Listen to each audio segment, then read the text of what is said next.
I think another piece of gear that's very important for when you're fishing is like a fly vest or a pack or something. I like a simple vest. You know, if you're just fishing out of a boat, you've got your tackle box right there. If you're fishing on the bank, you can carry your tackle box, and everything you need is within arm's reach. But when you're standing in the middle of a stream, you don't want to go all the way back to the bank to get your tackle box, so you want everything with you. And that's the whole point. And so just get a simple vest, got all kind of pockets. I've got pockets for everything here, there. You got a fly box, so you've got all your flies in one box. And I think one thing that I've started doing that I didn't do before I started fly fishing, most important thing you can have, I think, is a pair of clippers and forceps. And I just like them, I got them on a little stretchy thing right here around my neck, and this way you can reach your line wherever it needs to be, and you know, help get it surely helps to have a tool to help get the hook out of a fish's mouth, because the faster, if you're going to keep them, it doesn't matter, but if you're going to let them go and they need to live, the faster and the easier you can do it, the better it is for the fish. You know, you can get fancy clippers, but fingernail clippers work just as good, and they're cheap, and you can get them anywhere. This is so important. You're cutting the line off and retying things so often. Is just put a pair of forceps to help release the fish easily, and a pair of fingernail clippers. I mean, you can get these fancy clippers, but you'll use them and then they'll get dull, and these things, they almost never get dull, and it's like you can pick them up for almost nothing. In fact, I lost my fancy clippers, and Jim gave me this pair here, and I've had it for over a year, and I bet he's got 3 more just like it in his pocket. You know, another thing to keep all the flies handy and maybe some hooks or whatever is just to get you a simple fly box. Yeah, it's just useful to have a good fly box where you got everything, and you know, sometimes I have a tendency to just throw them in here quickly, but it really helps if you go ahead and fasten them in there, because if you open this box on a windy day, you can lose everything that's not tied down. It's kind of chaotic here. I just kind of put things back when I'm done with them, and if I tie something new, I just find a new place to stick them in here, but this is basically the stuff that we've been using. But this box has a couple little windows over here that, like these 3 are open, and I just keep some floats in here, different flies, and a few weights that I've taken off and may put back on, but tippet rings, that kind of thing. But just everything's right where you need it, so you can get to it quickly. In a small stream, especially a small stream that you know, you don't necessarily have to carry a whole bunch of gear. And if you're going to a stream you've never been before, you want a bunch of gear. But on this stream, I know basically what we need, and you know, I'll show you the simple little box that I have and the minimal thing that you need. That's all. It's easy. Dan showed you his chaos box, and I've got 2 or 3 chaos boxes. But this stream, since we fished it before, we know basically what we're going to need here. The water's not very clear, and we know what's in the water here because we've screened it and so forth.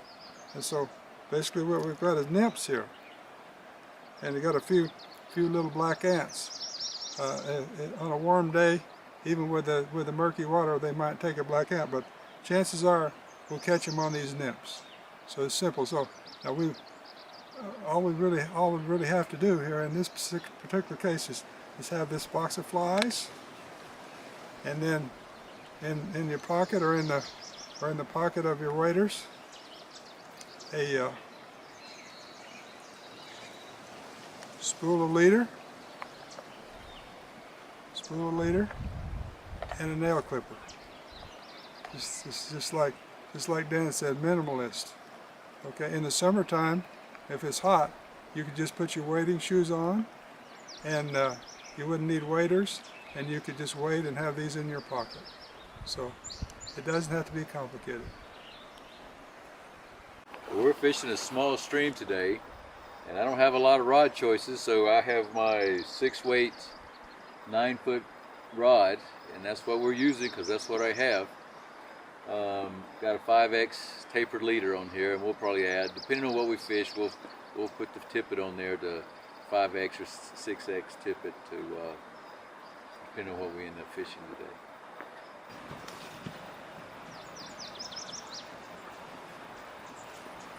Okay, now 9 foot is pretty basic, especially here in the West. 9 foot, a 5-line or a 6-line.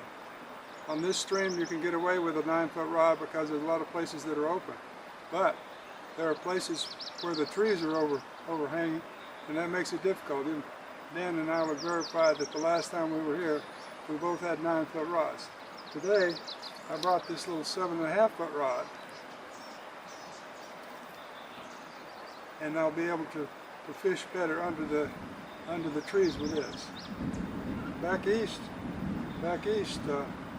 in the mountains there, where you have the laurel and the rhododendron and so forth, you have like, it's almost like a tunnel, and you might want something shorter. I had one as short as 5.5 foot one time, but that's excessive. So 7.5 foot, I think would be good. Now, but I also have a 10-footer here. Now, why on earth do I have that?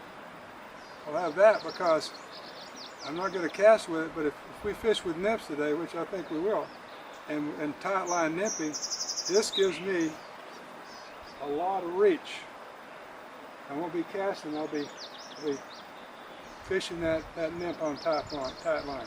So with the water a little bit discolored because we're just before the runoff and so forth, that may be the answer today. Dan, I may have Dan fishing that way with his 9-foot, we'll have to see. But anyway, remember on small streams, if they're brushy, shorter rod. Well, we're fixing to go fishing, and everybody from the south knows what that means.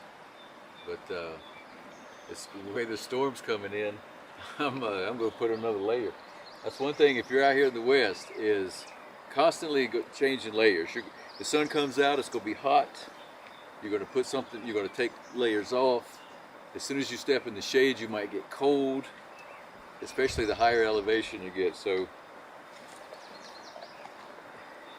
I'm going to put one more layer here, and then I've got a rain jacket in my backpack if we need that. So better be prepared. You better have it, not need it, than to need it, not have it.